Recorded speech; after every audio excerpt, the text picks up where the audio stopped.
তো দেখো বন্ধুরা, আমরা ননদ বৌদি মিলে কোথায় যাচ্ছি মাথায় বোঝা নিয়ে। তো এটা হচ্ছে আমাদের এই যে দোলার পাড়। তো এখানটায় তো ভুট্টা লাগিয়েছে। তো এই যে আজকে থেকে ভুট্টা ভাঙানো কিন্তু শুরু করে দিয়েছে। তো দুদিন থেকে তুলছিল ভুট্টাগুলো। আর এবার কিন্তু বাড়িতে কোনো ভুট্টার ঝামেলা নেয়নি। তো এই যে দোলার পাড় এত বড় জায়গা একটা দেখতে পাচ্ছ, এটা কিন্তু আমাদেরই জায়গাটা, খোলামেলা। তো এখানেই কিন্তু ভুট্টাগুলো নেওয়া হবে। তো সুবিধাই আছে, নিচে দেখো ভুট্টা লাগিয়েছে আর উপরেই কিন্তু ভুট্টাগুলো ছিঁড়ে রাখা হয়েছে আর মেশিন কিন্তু চলে এসেছে। তো এই যে বাড়িতে কিছু ভুট্টা নেওয়া হয়েছিল, তো সেই ভুট্টাগুলোই কিন্তু আমি ননদ আর বৌদি মিলে দুজনে নিয়ে আসলাম। তো আরেকটা দাদাও কিন্তু এনেছিল। তো ভাবলাম যেহেতু যাবো তাহলে দুজনে 2 বস্তা নিয়ে যাই, তাহলে অনেকটাই মানে তাড়াতাড়ি হয়ে যাবে। আর এই মেশিনটা চালালে তো অনেক তাড়াতাড়ি ভুট্টাগুলো ভাঙানো হয়ে যায়। সবাই হাতে হাতে করে এদিকে ভুট্টা দিচ্ছিল। সবে মাত্র আজকে প্রথম দিন কিন্তু ভুট্টা ভাঙানো, আরও কিন্তু কয়েকদিন চলবে ভুট্টার কাজ। আর এদিকে রৌদ্রটা যা উঠেছে, সকাল সকাল ভীষণ রৌদ্র উঠে গেছে। তারপর ওখান থেকে এসে আমার এই যে কাজ ছিল যা যা, সেগুলো এখন করব। তো এই যে গরুর রিঙে জল দেওয়ার বাকি ছিল, এখন জল দেব। আর এই গরুর রিঙে না অনেক জল লাগে, যেহেতু এখন গরমের দিন আর গরুগুলো অনেকটা বড় হয়ে গেছে না, তো এখন ওদের অনেক জল দিতে হয়। আর আমাদের এই যে দেখো ভাঙাচোরা বাড়িটা কিরকম লাগে, আর এই বাড়িটা ছেড়ে যেতে অনেক কষ্ট হচ্ছে জানো।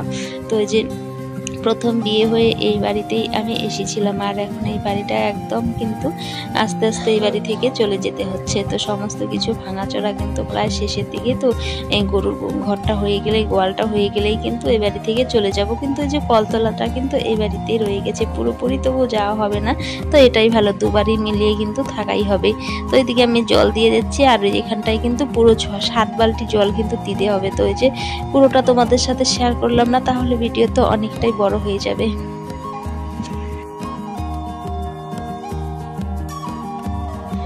আর দেখো তোমাদের সাথে এত কথা বলতে বলতে আমি ভিডিওর এন্ট্রোটা দিতে কিন্তু ভুলেই গেছি। তো এই যে শিপ্রা ব্লগে তোমাদের সবাইকে স্বাগত জানিয়ে শুরু করছি আজকের এই ভিডিওটা। কাছে কিংবা দূরে যে যেখানেই আছো, আশা করছি সকলেই অনেক ভালো আছো। তোমাদের ভালোবাসায় আর ঠাকুরের আশীর্বাদে আমিও মোটামুটি ভালোই আছি। তারপরে দিকে কিছু পাট শাক তুলে নিচ্ছিলাম, দুপুরে রান্না করব। তো কি রান্না করব ভাবতে ভাবতে ভাবলাম যে কিছুটা পাট শাক তুলে নিয়ে এসি। আর একটা তরকারি, দুটা তরকারি করলে তো হয় না, বাড়িতে তো যেহেতু লোক বেশি, এর জন্য 3-4টে তরকারি পদ কিন্তু করতেই হয়। তো এদিকে কিছু পাট শাক তুলে নিয়ে এসেছিলাম। তো পাট শাক মসুর ডাল দিয়ে ভেবেছি, মসুর ডাল দিয়ে রান্না করব। মসুর ডাল দিয়ে পাট শাক রান্না করলে বেশ ভালোই কিন্তু লাগে। তো খাওয়া হয় না সেরকম, হঠাৎ হঠাৎ কিন্তু খাওয়া হয়। আর পাট শাকের ঝোলটাই কিন্তু বেশি আমাদের বাড়িতে করা হয়। আর মসুর ডাল দিয়েও কিন্তু ঝোল করা যায়, তো একটু মাখা মাখা রাখতে হয়, কিন্তু খেতে কিন্তু বেশ ভালো লাগে। আর আমি পাট শাকগুলো যে তুলে নিয়ে যাচ্ছি, ওদিকে কিন্তু রান্নাটা বসিয়ে দিয়ে এসেছি।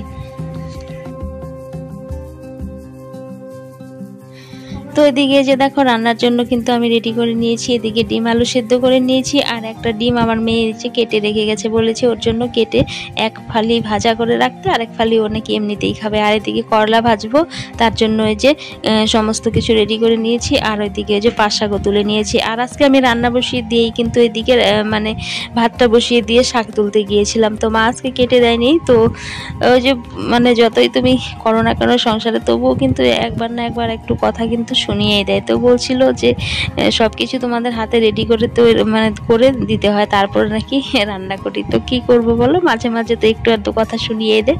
তো সেটা কোনো কিছু মনে করি না কিন্তু। তো এদিকে যে সমস্ত কিছু রেডি করে নিলাম, যা যা কাজ ছিল সেগুলো তো হয়ে গেছে। আর এখানে ডালটা ফুটতে দিয়েছি, ডালটা মানে পাট শাক দিয়ে ডালটা রান্না করব। তো এদিকে এখন এই যে ডিমগুলো ভেজে নেব, ডিমের ঝোলটা করে নেব।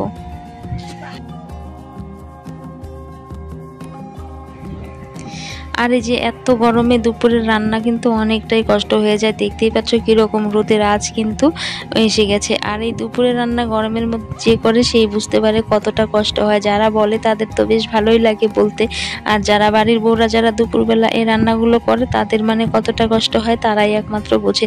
বাকিরা কোনোদিনও কিন্তু বুঝতে পারবে না। দুটো কথা মানে শোনানোর কিন্তু লোকের অভাব নাই, কিন্তু কষ্ট বোঝার লোকের কিন্তু অনেক অভাব আছে।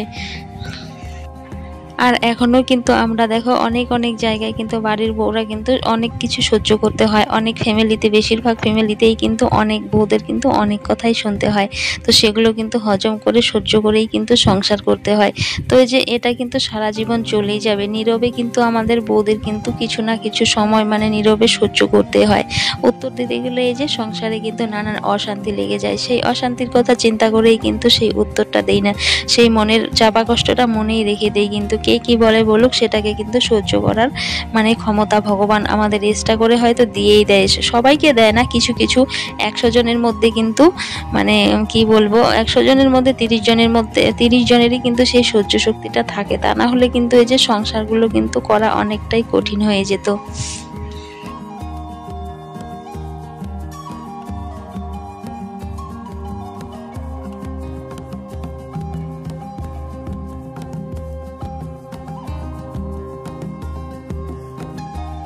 আর ওদিকে আমার কিন্তু ভাত হয়ে গেছে, শাক হয়ে গেছে, ডিমের ঝোলটা হয়ে গেলে তারপরে করলাটা কিন্তু ভেজে নেব। তো তবুও এই যে 3টে পদ কিন্তু রান্না হয়ে গেল। আর বাড়িতে লোকজন বলতে তো আমরা কয়েকজন আছি, তারপরে ওইদিকে ঘরের কাজ করছিল মিস্ত্রি দাদা, ওরাও আছে 2জন।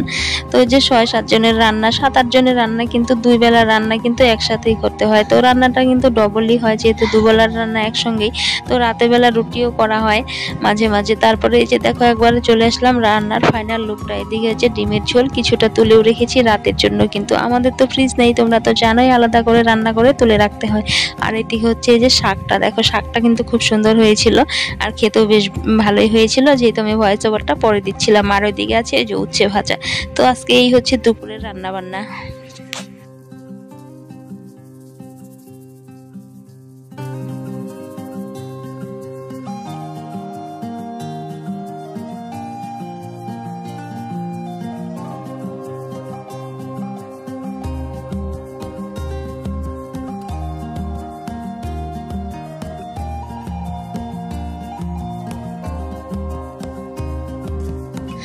তারপরে কিন্তু এই যে বিকেলবেলা কিছু খড়ি ছিল এখানটায়, অনেকদিন থেকে দিয়ে রাখছিলাম খড়িগুলো, তো কয়েকদিন থেকে বেশ একটু খরাই দিচ্ছিল।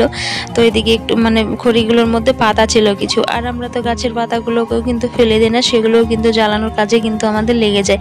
সেই পাতাগুলোই কিন্তু আমি ঝরিয়ে রেখেছিলাম সকালবেলা ডালগুলো থেকে, তো সেগুলো শুকিয়ে গেছে, সেগুলোই কিন্তু নিয়ে যাব। আর এই মানে পাতাগুলো দিয়ে না রাতে রুটি বা গোলা রুটি কোনো কিছু করতে কিন্তু উনানের মধ্যে বেশ ভালো হয়। তো এই যেগুলোই এখন মানে নিতে আসলাম। তো যতই পরিপাটি করে সংসারের কাজ করো না কেন, কোনোদিনই কিন্তু নাম পাবে না, শুধু কিন্তু বদনামই হয়ে যায়।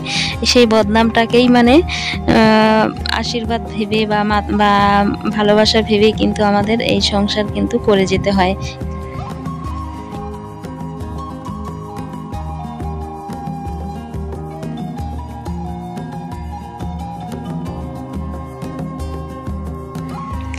আর কিছু কিছু সময় আসে দেখবে ভগবান না ধৈর্যের পরীক্ষা নেয়, সেই ধৈর্যের পরীক্ষায় কিন্তু সবাই পাশ করতে পারে না। সেই ধৈর্যের পরীক্ষায় যে মানে পাশ করে টিকে থাকতে পারে সেই কিন্তু সংসার করতে পারে ভালোভাবে। তাছাড়া কিন্তু এই সংসার করা কিন্তু অনেকটাই কঠিন হয়ে যায়। সংসার যাকে বলে মানে সং সেজে তার মধ্যে মানে থাকতে হয়, কোনো কিন্তু সার নেই সেখানে, শুধু সং সেজে সেখানে থেকে যাও, এরই নাম হচ্ছে সংসার। তো সংসার বলতে তো আমাদের কোনো কিছুই নেই, তো যে বাড়িতে আছি, কাজ করছি, খাচ্ছি, এটাই হচ্ছে সংসার। আর কি সংসার বলতে কি জিনিস সেটা হয়তো বুঝিনি কখনো, হয়তো বুঝিনি, কিন্তু জানি না কোনোদিন বুঝবো কিনা। যদি বুঝতাম তাহলে হয়তো এত কথাও হয়তো শুনতে হতো না। আর এইভাবে পরিপাটি করে কাজ করেও কিন্তু নাম পাওয়া যাচ্ছে না, হয়তো সংসার ঠিক মতো করতে পারছি না, এর জন্যই কিন্তু সময় সময় অনেক কথাই কিন্তু শুনতে হয়। তাহলে বন্ধুরা আজকের ভিডিওটা এখানে এন্ড করছি, দেখা হচ্ছে পরবর্তী কোনো এক ভিডিওতে। ততক্ষণে তোমরা সুস্থ থেকো, ভালো থেকো, টাটা বাই।